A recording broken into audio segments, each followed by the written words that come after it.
मैं एक लड़के को ट्यूशन पढ़ा रही थी जो 10वीं में 2 बार फेल हो चुका था। वह 15 साल का नहीं बल्कि 17 साल का था। ट्यूशन के समय वह हमेशा मेरी तरफ ही देखता रहता था। एक दिन वह सीधा मेरे कमरे में आ गया और कहने लगा, मैडम मैं आपको जितने भी पैसे चाहिए उतने दे दूंगा, लेकिन आप मुझे मेरे दिल की तसल्ली तक खुश कर दो। मैं प्रेम को छोटा समझकर उस पर हंस पड़ी। तब उसने बेड पर ही एक्स्ट्रा क्लास के खत्म होने तक पूरे जोश में मेरा नाम नेहा है। मैं घर पर ही ट्यूशन चलाती थी और 10वीं तक के लड़के लड़कियां मेरे पास पढ़ने आते थे। ट्यूशन से मैं महीने के 7,000 रुपये कमा रही थी, लेकिन वह भी कहीं ना कहीं घर में खर्च हो जाते थे। हजारों रुपयों में भी मैं अपना घर ठीक से चला नहीं पाती थी, लेकिन जो था मेरे लिए वह ठीक ही चल रहा था। एक दिन मेरी ट्यूशन में एक 60 साल का व्यक्ति अपने 15 साल के पोते को लेकर आया।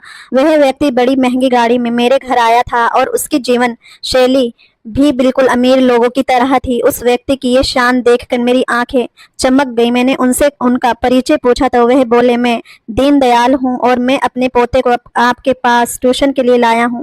मुझे ये सवाल उठ रहा था कि वह व्यक्ति इतना अमीर होते हुए भी अपने पोते को घर की ट्यूशन में क्यों लाया, जबकि शहर में बड़े बड़े कोचिंग सेंटर थे। मैंने उनसे वही अपने सवाल का जवाब मांगा। इस पर उन्होंने कहा, मैडम अगर आप मेरे पोते को 15 साल का समझ रही हैं तो सुनिए, वह 15 साल का नहीं बल्कि 17 साल का है। उसका 10वीं पास करने का उम्र तो कब का निकल चुका है।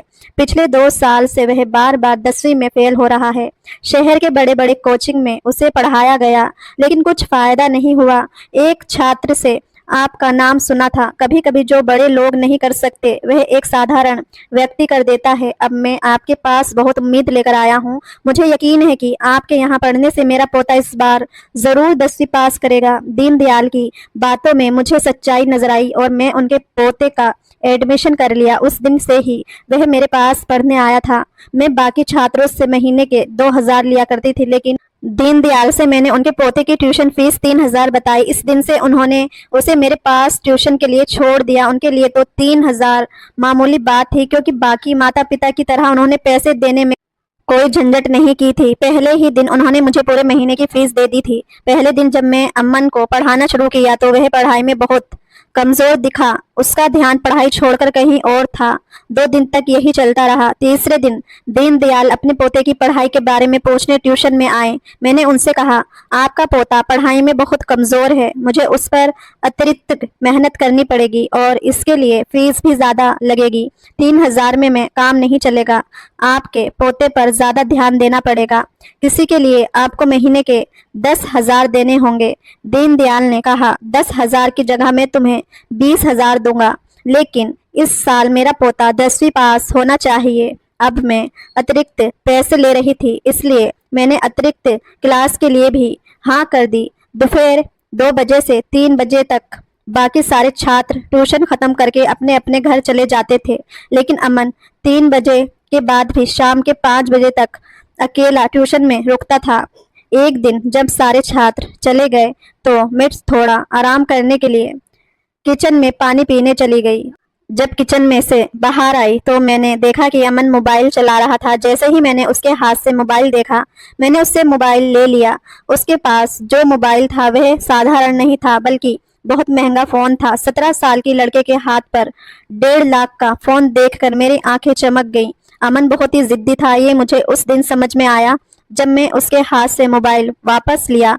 मोबाइल वापस देने के लिए जिद करने लगा। इस खींचातानी में मेरी ओढ़नी नीचे गिर गई और अमन की नजर अचानक गलत जगह पर टिकी। उसकी नजर को समझते ही मैंने उसे उसका मोबाइल वापस दिया और तुरंत अपनी ओढ़नी संभाली। मैं अमन को छोटा समझती थी, लेकिन उसमें बच्चों जैसा कोई अंश नजर नहीं आया।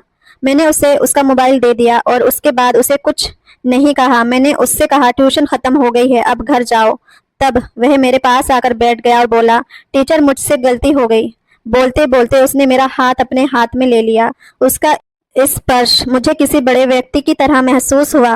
वह मेरे पास बैठा था। तभी मेरा पति घर आया। मेरे पति ने हमारी ओर ज्यादा ध्यान नहीं दिया, क्योंकि वह अमन को एक छोटा लड़का समझता था। जब अरमान घर आया तो मैंने उसका उतरा हुआ चेहरा देखा। मैंने अमन से कहा, मुझे तुमसे कोई नाराजगी नहीं है, अब तुम घर जाओ, ट्यूशन का समय खत्म हो गया है। अमन ने मेरा हाथ छोड़ा और मैं अपने कमरे में चली गई। मैं अरमान से पूछा, अरमान क्या हुआ, तुम्हारा चेहरा इतना उतरा हुआ क्यों है? इस पर वह बोला, इस महीने मेरी तनख्वाह कम आई है, कई हफ्ते इस महीने कट गई हैं। उसके उतरे चेहरे को देखकर मैंने उनसे अपनी अलमारी में 10,000 निकाल के दिए। मैंने उसे बताया कि मैं अपने ट्यूशन क्लास से अच्छी कमाई कर रही हूँ। पैसे देते ही अरमान ने मुझे गले से लगा लिया। जब उसने मुझे गले लगाया तो मेरी नजर कमरे के दरवाजे पर गई, जहाँ मुझे अमन दिखा। वह हमारे कमरे में झांक रहा था। उसे देखते ही मैंने कहा, अमन तुम यहाँ? तब वह अरमान के सामने हिचकिचाता हुआ बोलने लगा। अमन ने कहा, टीचर मुझे मैथ का एक सवाल समझ में नहीं आ रहा था, इसलिए मैं रुक गया था। तब अरमान फ्रेश होने के लिए बाथरूम में चला गया। मैं अमन को लेकर बाहर हॉल में आई। घर में ट्यूशन लेना बहुत मुश्किल होता है, क्योंकि बच्चों की नज़रों में क्या आ जाए ये कहा नहीं जा सकता। हॉल में आते ही अमन ने कहा, गणित में कल समझ लूंगा, और फिर वह घर चला गया। अगले दिन अमन एक्स्ट्रा क्लास के लिए 3 से 5 तक रुका। उसे मैं थोड़ा अभ्यास देकर अपने कमरे में चली गई। आज शाम मैंने तय किया था कि मैं अपने लिए एक जोड़ी झुमके खरीदूंगी। पिछले कई दिनों से मैं इसके लिए पैसे जमा कर रही थी। जब मैं कमरे में जाकर अलमारी देखी तो वहां केवल 5,000 थे। मैं कल 30,000 जमा किए थे, जिनसे 10,000 में अरमान को दे दिए थे। बाकी 15,000 कहाँ गए? मुझे कुछ समझ नहीं आया। आखिरकार मेरी आंखों में आंसू आ गए। तभी अचानक अमन वहां आ गया। उसने मेरे आंसू पोंछे और मुझसे पूछा कि क्या हुआ। मेरी समस्या सुनकर अमन अपने बैग से 20,000 लाया और मेरे हाथ में रख दिए। मैं भावुक होकर उसे गले लगा लिया। हालांकि मैं भावनाओं में बहकर उसे गले लगाया था, लेकिन अमन ने मुझे कुछ अलग तरीके से पकड़ा था। उसका स्पर्श गलत जगह हो रहा था। जब अचानक मुझे उसका ऐसा स्पर्श महसूस हुआ तो मुझे एहसास हुआ कि अमन अब छोटा नहीं रहा। मैं तुरंत उसे अपने से दूर कर दिया। जब मैं उसकी नज़र देखी तो मैं हैरान हो गई। मैं उससे पैसे वापस ले लिए और उसे बाहर हॉल में भेज दिया। उस दिन के बाद से अमन मुझे और ज़्यादा चिपकने लगा। वह मुझसे हंसकर और खेलकर बात करने लगा था। ऐसे ही दिन बीतते गए। कुछ दिन बाद जब मुझे फिर से पैसों की जरूरत पड़ी, अमन की नज़र फिर से फिसल गई। वह मुझे ऐसी जगह घूर रहा था कि मुझे अपने दुपट्टे का भी ध्यान नहीं रहा। मेरी नज़र अमन पर थी। वह पुरुष जो स्त्री के नखरे उठाता है और उसे खुश रखता है, उसी के साथ समय बिताने की स्त्री की इच्छा होती है। पिछले कुछ दिनों से मैंने अपने पति को खुद से दूर रखा था, क्योंकि वह मेरी ज़रूरत है पूरी नहीं कर पा रहा था, इसलिए उसे मेरे साथ समय बिताने का भी हक नहीं था। जब मैं अपना दुपट्टा ठीक करना शुरू किया तो अमन ने मुझे अपना एटीएम कार्ड दे दिया। उसका इरादा यही था कि मैं अपना दुपट्टा ठीक ना करूं। मेरी सुंदरता देखकर वह मेरी मदद कर रहा था, ये मुझे समझ में आ गया था। धीरे धीरे मैंने उसे अपने प्रेम के जाल में फंसाना शुरू कर दिया। अब उसका ध्यान पढ़ाई से हटकर मुझ पर ज्यादा था। मुझे भी इसका ध्यान अपनी ओर से हटने नहीं देता था। एक दिन शाम को अमन के दादाजी उसे लेने आए थे। उन्होंने कहा, आपके पास में अमन की ट्यूशन लगाकर सही निर्णय लिया है, क्योंकि उसे ट्यूशन में आने की बहुत ज़्यादा चाहत होती है। अमन को पढ़ाई की चाहत थी या किसी और चीज़ की, ये उसके दादाजी को नहीं पता था। एक बार अमन ने मुझसे कहा, टीचर आप साड़ी से भी ज़्यादा अच्छे छोटे कपड़ों में लगेंगी। तब एक्स्ट्रा क्लास के समय अमन मुझे शॉपिंग के लिए मॉल में ले गया। उसने मुझे बहुत महंगे कपड़े खरीद कर दिए। मैंने उससे कहा, तुम इतना पैसा खर्च कर रहे हो, अगर तुम्हारे दादाजी को पता चलेगा तो? इस पर अमन ने कहा, अगर दादाजी को पता चला कि मैं कितना पैसा खर्च कर रहा हूँ तो भी वह मुझे कुछ नहीं कहेंगे, क्योंकि मेरे खर्चे के लिए वह खुद पैसे मेरे अकाउंट में डालते हैं। दादाजी मुझे 50,000 पॉकेट मनी देते हैं और पिछले कई सालों से मेरे अकाउंट में काफ़ी पैसा जमा हो चुके हैं। मैं आज तक किसी पर भी खर्च नहीं किया और अब मैं तुम पर कर रहा हूँ। अमन का जवाब सुनकर मेरी आंखें फटी की फटी रह गईं। यहाँ मुझे महीना भर काम करने पर भी पूरे 30,000 नहीं मिलते थे और अमन की पॉकेट मनी ही 50,000 थी। उसके पॉकेट मनी होने के बावजूद अब मैं उसे पैसे पर अपना अधिकार जमा रही थी। इस पर से अमन मेरी इच्छा पूरी कर रहा था। उस दिन मॉल में 2 घंटे घूमने के बाद मैं बहुत थक गई थी। घर आते ही मैं आराम किया और फिर अपने कमरे में बाल सुखाने लगी। तभी अमन मेरे कमरे में आ गया। मुझे बात गाउन में देखकर वह पूरी तरह से होश खो बैठा।